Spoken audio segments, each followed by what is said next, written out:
Will this Ultron bring you to infinity, or will it make half of your ranks disappear? Find out what's going on as I hereby invite everyone to join me on my adventures through Marvel Snap. Hey everybody, it's Annabelle. So we got a brand new week, and that means it's time for a brand new Spotlight Cache. And this time around, we are talking about Infinity Ultron.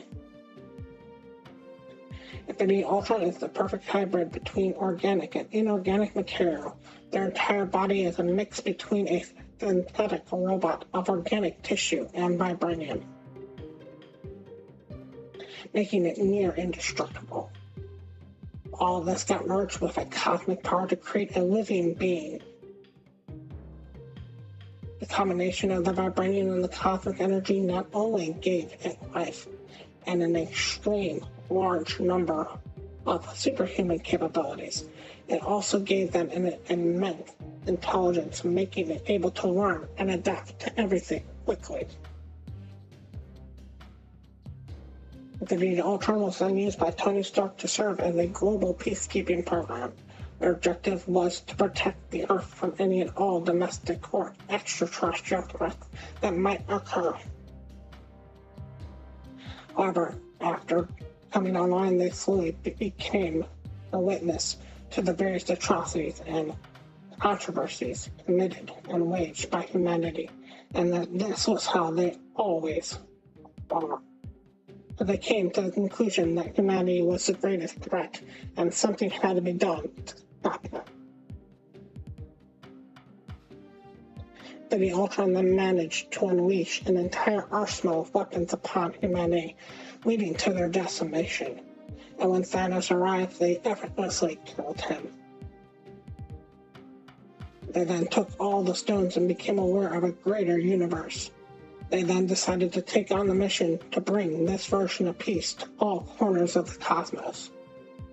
Using all the stones, they will do whatever is needed to help inflict this fate on every inhabited world throughout the entire multiverse.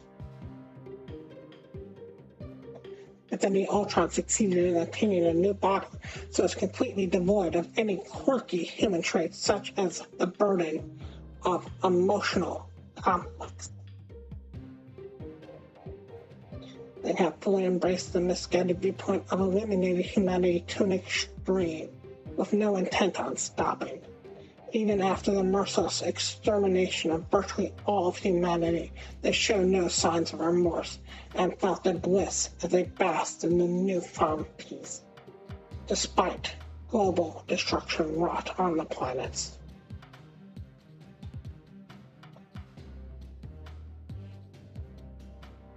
Infinity Ultron is the owner of all of the Infinity Stones and is able to construct sentries. There are drones that will perform a variety of tasks, including acting as a personal army. Besides having superhuman strength, speed, agility, and being almost indestructible, the stones have elevated them from an artificial intelligence to a cosmic being, and they've gained unfathomable additional powers. This makes them one of the most powerful beings in the entire multiverse. Infinity Ultron is the perfect hybrid between organic and inorganic material. They could construct sentries and were meant to serve as a global peacekeeping program, but came to the conclusion that humanity was the greatest threat and something had to be done to stop them. So when Thanos arrived, they took all the stones from him and gained unfathomable additional power. This is represented in Marvel Snap as it gains unfathomable additional power if it can just take the stones from you. So in Marvel Snap, what this card does is it is a 5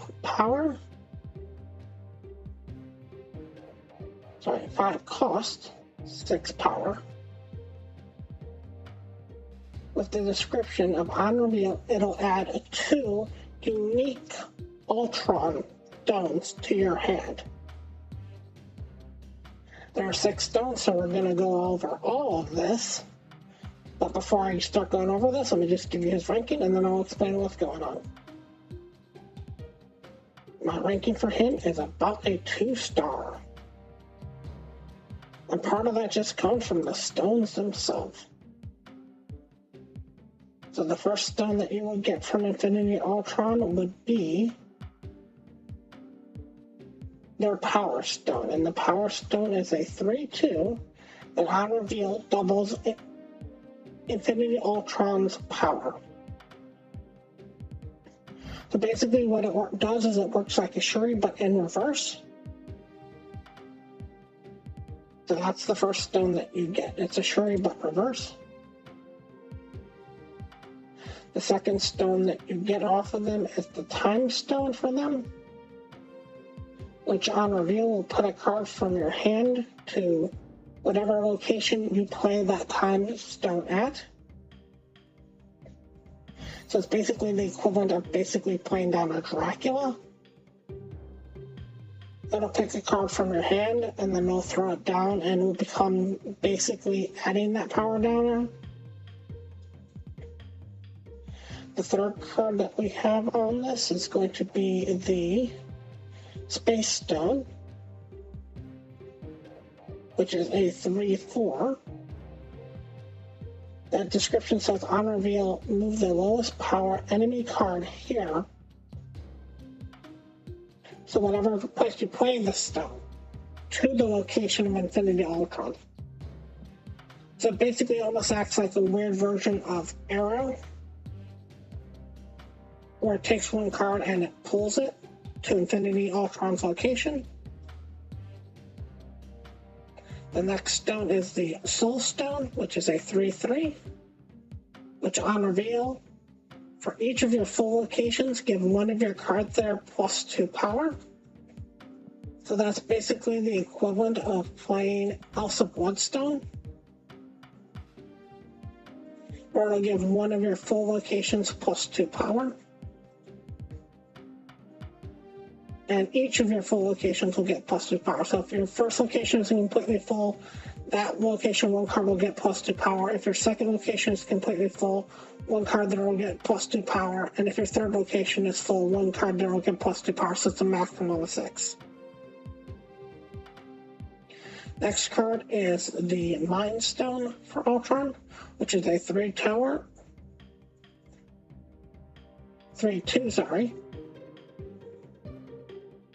with the description of ongoing or on-reveal abilities happen twice. So that's the exact same card as playing down below. And the last card that we're going to talk about is going to be the Reality Stone, which is a 3/1, which has the description of on reveal, add a drone here, set its power to Infinity Ultron. So that's basically the equivalent of playing a Taskmaster, and if you fail on getting anything down, then you'll end up with one of the actual drones that for Infinity Ultron, which is one of the 1/2s. So that's part of the problem with this. If you've got 6 different cards that work with Infinity Ultron, none of which sadly work with Ultron itself. And honestly, this being a 5/6 is not that great of a stat. It could almost be a 5/8, and that wouldn't be the worst thing in the world. That's how low this card is. And part of the problem is a lot of these cards aren't that great. First of all, you're thinking about it like trying to play down an Agent Coulson, but playing it down on 5 and getting those 2 cards in your hand. So you have the problem of if your hand doesn't have the room, you're not going to get the cards. Secondly, there's the problem with the Ultron itself, where if the Ultron is dead before you play the stones, the stones won't do anything because they don't work with any other card. The only one that will work if Ultron is dead will be the Wong Stone, which is, I believe, called the Time Stone in this variation. Let me double check. They didn't call it the Time Stone, that's just a flavor fail. Let's see which one it is. Nope, that's not even the Time Stone. That's the Mind Stone. So So even though the time stone would make more sense for one, because that's technically the time stone is the Eye of Agamotto, it's the Mind Stone that lets you do one's effect.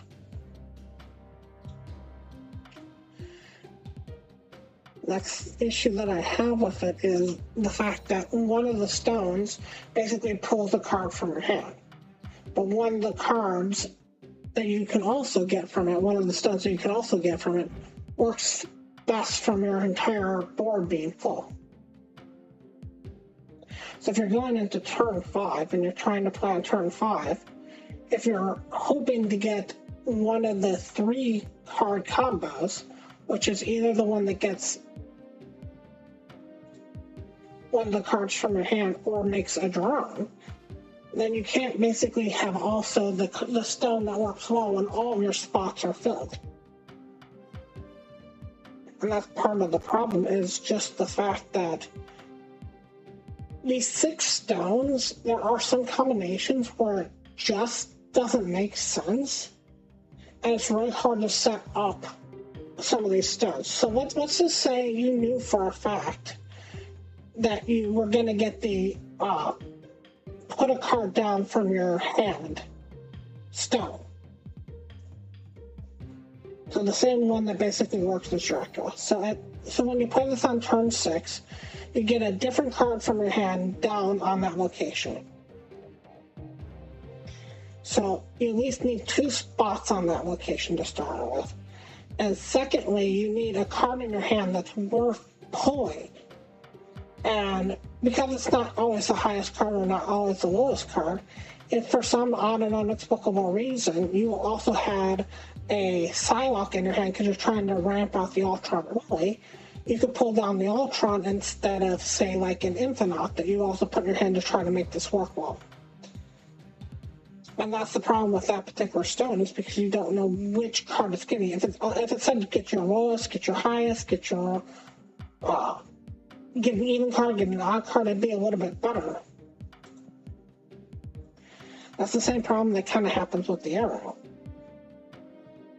There are 2 problems that happen with arrow. Is, first of all, if the location that Ultron is, if your opponent's already filled up that location, the arrow won't pull over anything. Secondly, the Ultron isn't strong enough, isn't big enough, isn't brave enough to really fight the location by itself. So even when it pulls over your opponent's weakest card to that location, that's not the card you're looking for. You almost would want it to pull over the strongest card to Ultron's location to either mess up, that would really mess up your opponent in that situation. Pulling over the weakest card isn't really going to help you out, because going into turn 6, if you played Ultron on 5, the odds that you're going to have prior are going to be slim to none. The other problem that this card has is basically the same problem that like a Black Widow or any Activate card happens. This card does not help you on turn 6 in any way, shape, or form. You have to get this on turn 5 unless you're playing Limbo. And even if you play Limbo, if you get Ultron on turn 6, then your turn 7 is basically gone. Because if you're trying to play the 2 stones that you get, that's going to cause a problem because you don't have that extra 1 energy. And if you're not playing the 2 stones, then why are you putting this card on the deck? Also, interesting little side bit about Infinity Ultron. It kind of works the same way that Kate Bishop works, where you will always get 2 different stones, but if you ever play this on like a Wong-like effect, the 2 other stones that you get can be the same as the first 2 stones that you get. So if you got Mind and Soul on the first 2 stones and you play it on a Wong, you could get Reality and then Mind again. It's just a little weird fact that exists with this card. It's not the worst thing in the world, it's just weird, because some of them you don't want to have 2 copies of. The only thing that I can see this working well with is basically a Mockingbird deck,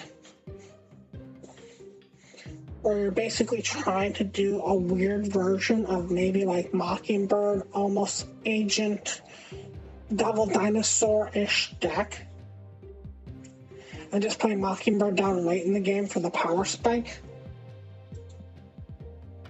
or some sort of Silver Surfer deck, and that's only because all of these cards are 3-drops.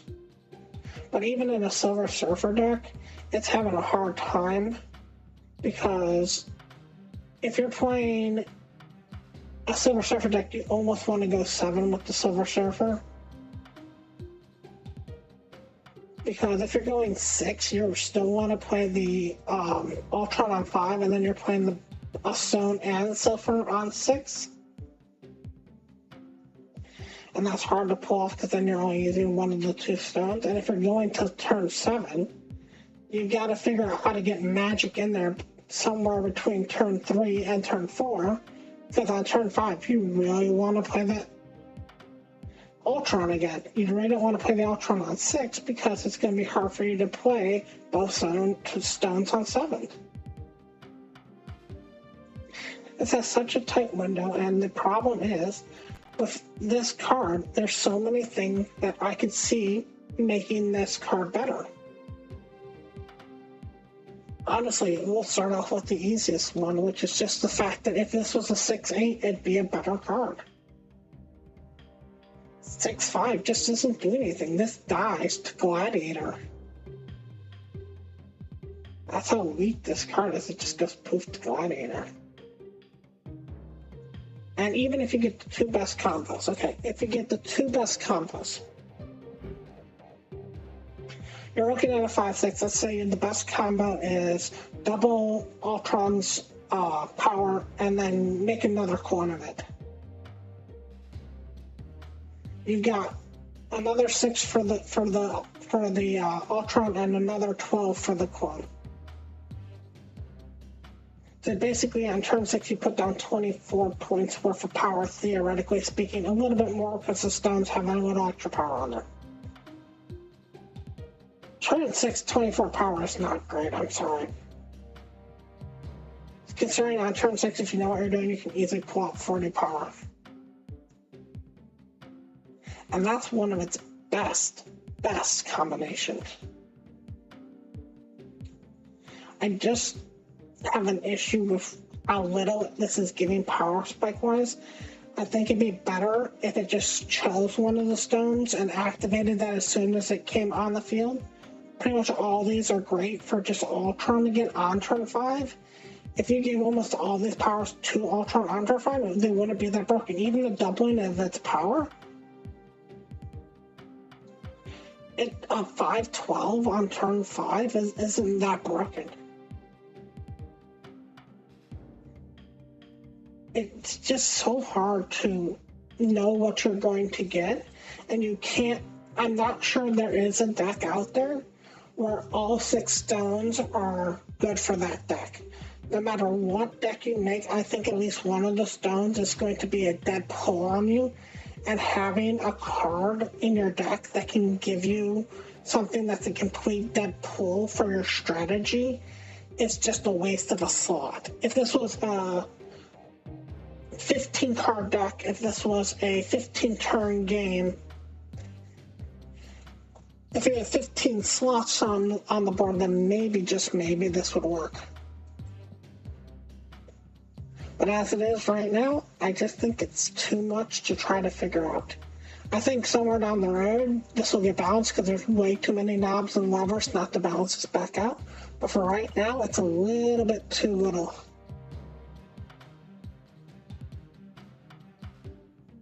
So other than Infinity Ultron this week, we have Pixie and we have Cannonball. Here's the problem with this particular week with both Pixie and Cannonball.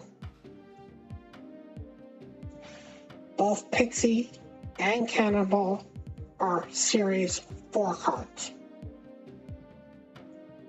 Once the new system goes live, both Pixie and Cannonball will be 2,000 tokens each. If you roll this weekend, even if you're missing Pixie or Cannonball, and even one tap a key to get Pixie. You have wasted 1,000 tokens because that's 1,000 more tokens than what Pixie will be worth in just a few weeks. This makes this week very bad to roll on, even if you're missing every single card and can 4-tap. The only card that makes any kind of sense is if you're missing all 3 to go for the Infinity Ultron, and even by doing that, that's the only way it makes sense, is if somehow you can guarantee that you'll 1-key this.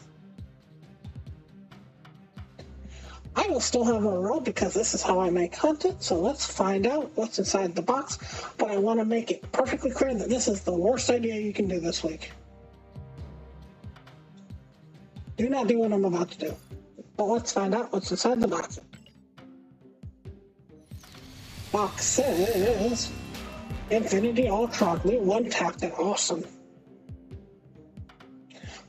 Alright, so this Friday, gonna make a deck on Infinity Ultron. If you want to see it, we'll be doing it live on Twitch. Come catch me if you want to. I want to thank you all so much for watching. And as always, remember, play for fun.